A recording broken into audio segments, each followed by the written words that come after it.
Dear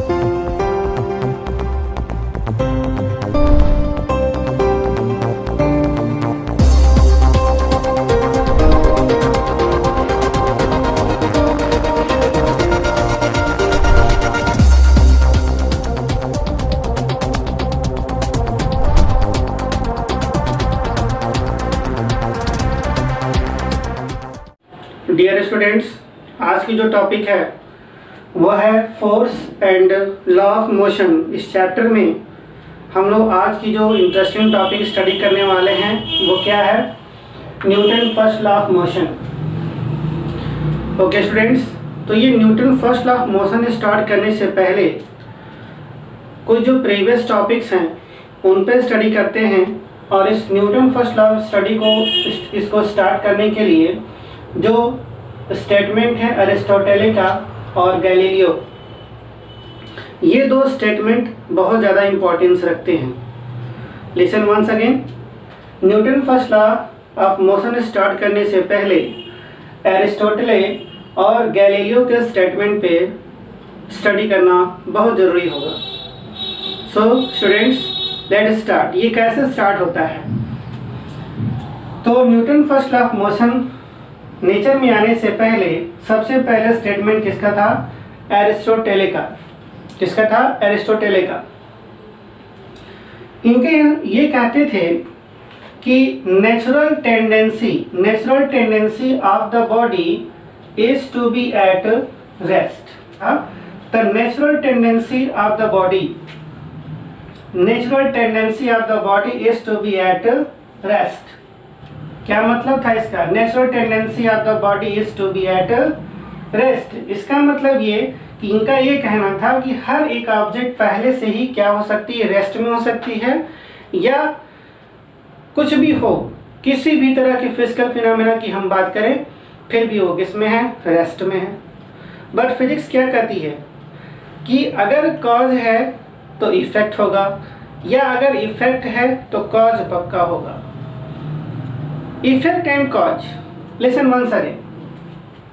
अगर ये कहा जाए कि ये ऑब्जेक्ट, मान लेते हैं ये बॉक्स है, या फिर हम क्या सपोज कर लेते हैं, एक साइकिल सपोज कर लेते हैं।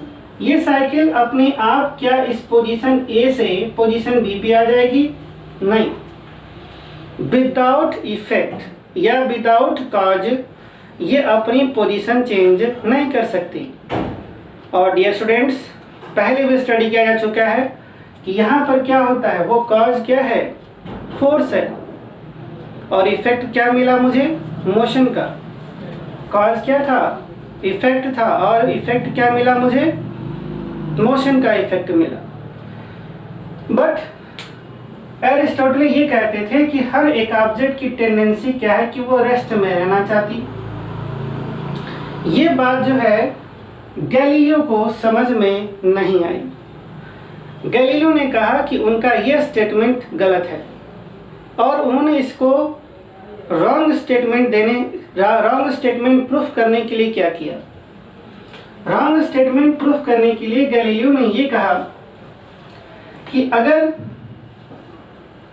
एक स्मूथ सरफेस ली जाए, और उन्होंने क्या किया, एक इंक्लाइन प्लेन बनाया।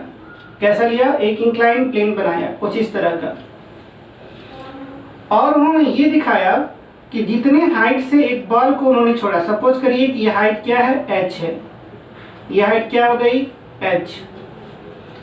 जब इस बॉल को रिलीज किया तो ये बॉल आगे की तरफ मूव करता हुआ क्या हुआ? फिर से उसी हाइट को अटेन कर गया, सेम हाइट h हो गई।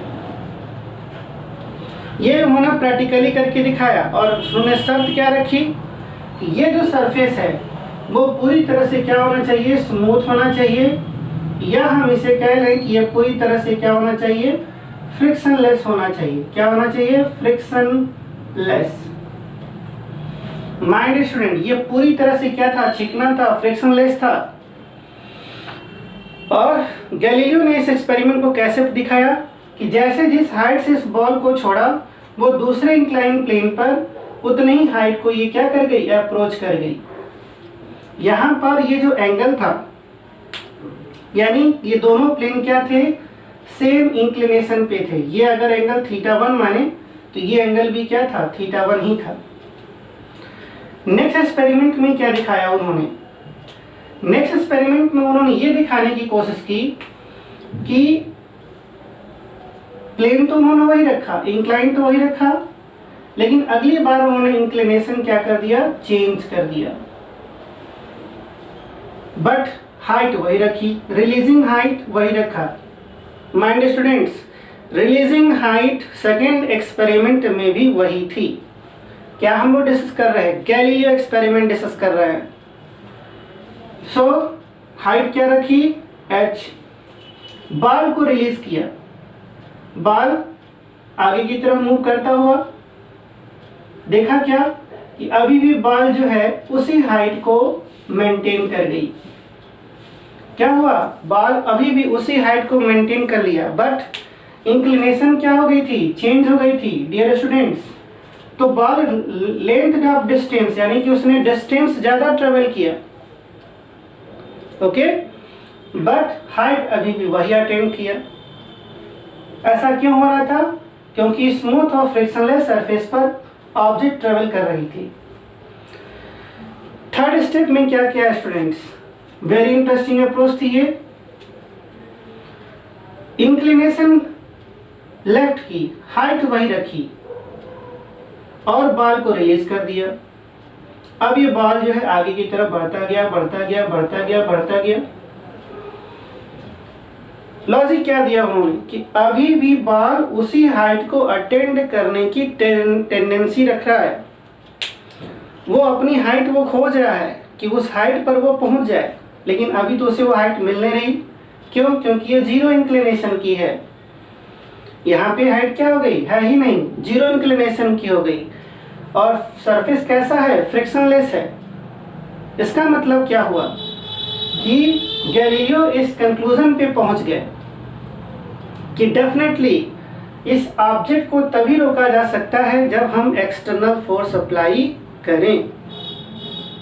Dear students, listen once again, ये बॉल आगे की तरफ तभी स्टॉप की जा सकती है जब उसे यहाँ पर एक्सटर्नल फोर्स मिले, और उसी एक्सटर्नल फोर्स को क्या नाम दिया गया, फ्रिक्शनल फोर्स कहा गया।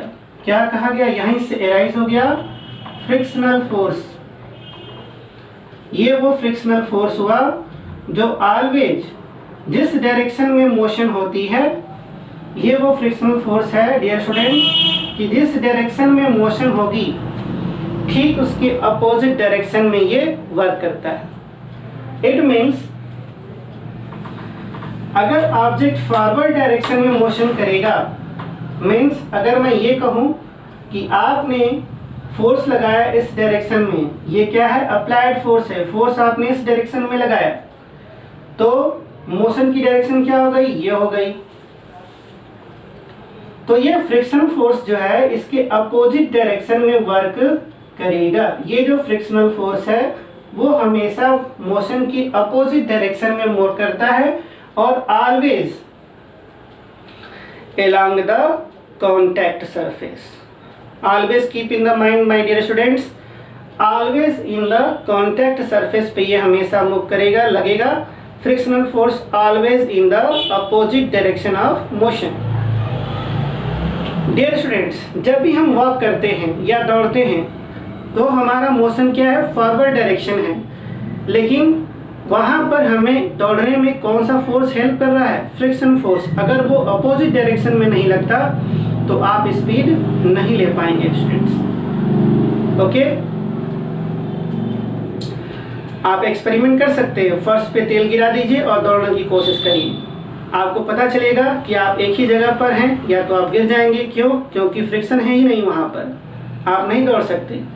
यानी कि एक फ्रिक्शन फोर्स एक इम्पॉर्टेंट फोर्स है जो हमारी डे टू डे लाइफ में हमारी हेल्प करता है।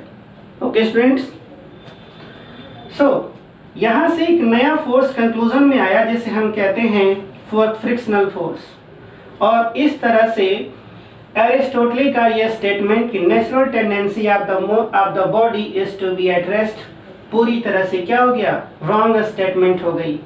इसे क्या कर दिया गया, रॉन्ग कह दिया गया। क्या कह गया? इसे रॉन्ग स्टेटमेंट कहा गया।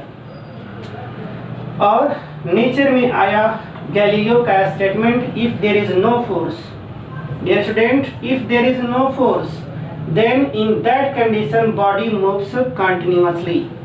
यानी कि अगर आपने यहाँ पे फोर्स अप्लाई कर दिया इस डायरेक्शन में, इस बॉडी पे, तो ये फॉरवर्ड डायरेक्शन में मूव कर जाएगा अगर ये सरफेस, ये जो सरफेस है जिस पे बॉडी मूव कर रही है, ये सरफेस क्या हो गया? फ्रिक्शनलेस सरफेस हो गई। यानी कि विदाउट फ्रिक्शन ये ऑब्जेक्ट फॉरवर्ड डायरेक्शन में मोशन करता ही जाएगा, और यदि फ्रिक्शन लग गई इसका मतलब ये बॉडी यहीं पर क्या हो जाएगी? स्टॉप कर जाएगी। ओके स्टूडेंट्स, नाउ इसी फ्रिक्शन फोर्स को हम स्टडी करते हैं एक नए तरीके से।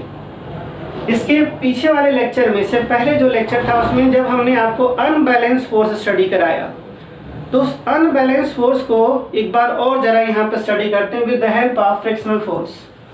क्या होता है कि अगर इस ऑब्जेक्ट का वेट है तो ये डाउनवर्ड वर्क करेगा mg, राइट, और इसके इस कॉन्टेक्ट सरफेस से ऊपर की तरफ एक नॉर्मल रिएक्शन होगी। इसे हम क्या कहते हैं? नॉर्मल रिएक्शन कहते हैं, जो हमेशा कहाँ से मिलता है? कॉन्टेक्ट सरफेस से मिलता है। तो ये जो नॉर्मल रिएक्शन है इस वेट को बैलेंस कर लिया।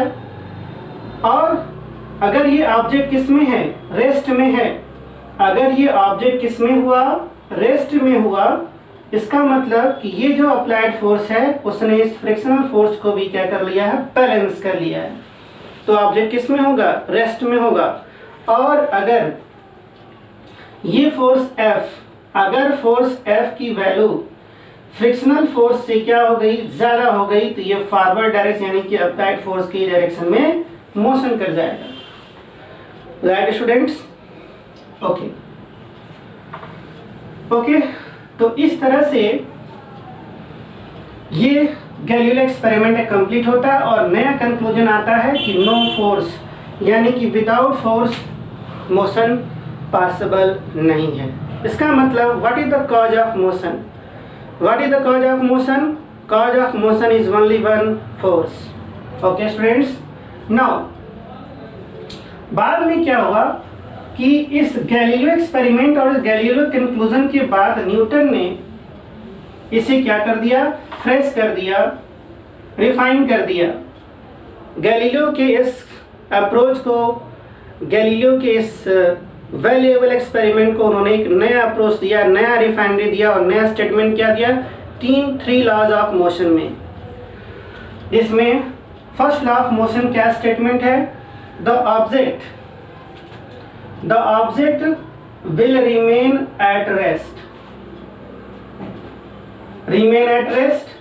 or motion when it is acted upon by any external applied force. Dear students, अगर कोई ऑब्जेक्ट रेस्ट में है तो रेस्ट में रहना चाहती है, और अगर कोई ऑब्जेक्ट मोशन में है तो मोशन में रहना चाहती है, और तब तक रहना चाहती है जब तक उस पर कोई एक्सटर्नल फोर्स अप्लाई न किया जाए। Okay students, always keep in the mind कि अगर ऑब्जेक्ट ने अपनी पोजीशन चेंज की है, इसका मतलब कि वहां पर एक्सटर्नल फोर्स है, और ऑब्जेक्ट फॉरवर्ड मोशन करता हुआ यदि रुक गया, यानी वहां पर क्या हुआ है? फ्रिक्शनल फोर्स अप्लाई हुआ है with the help of contact surface. Okay students, so इस तरह से यहाँ से एक नया कंक्लूजन जो आगे हम स्टडी करेंगे वो हो जाता है हमारा इनर्शिया। क्या स्टडी करने वाले हैं हम लोग? इनर्शिया। और इनर्शिया की हम लोग 3 टाइप्स स्टडी करेंगे, रेस्ट की, मोशन की एंड डायरेक्शन की।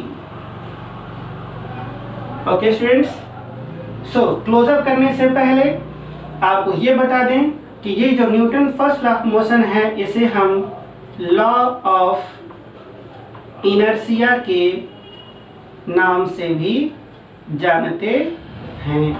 इसे हम क्या कहते हैं? लॉ ऑफ इनर्शिया भी कहते हैं। और हम लोग क्या स्टडी करने वाले हैं? इनर्शिया के इस 3 टाइप्स को, रेस्ट, मोशन एंड डायरेक्शन की। ओके स्टूडेंट्स, अगले लेक्चर में हम लोग स्टार्ट करेंगे इनर्शिया को। तब तक के लिए क्या करना चाहिए हमें, जब भी घर से बाहर निकले सोशल डिस्टेंसिंग को फॉलो करें और मास्क ज़रूर पहने और समय समय पर अपने हाथ को क्या करें, सैनिटाइज करें। Thank you students, enjoy this topic Newton first law of motion.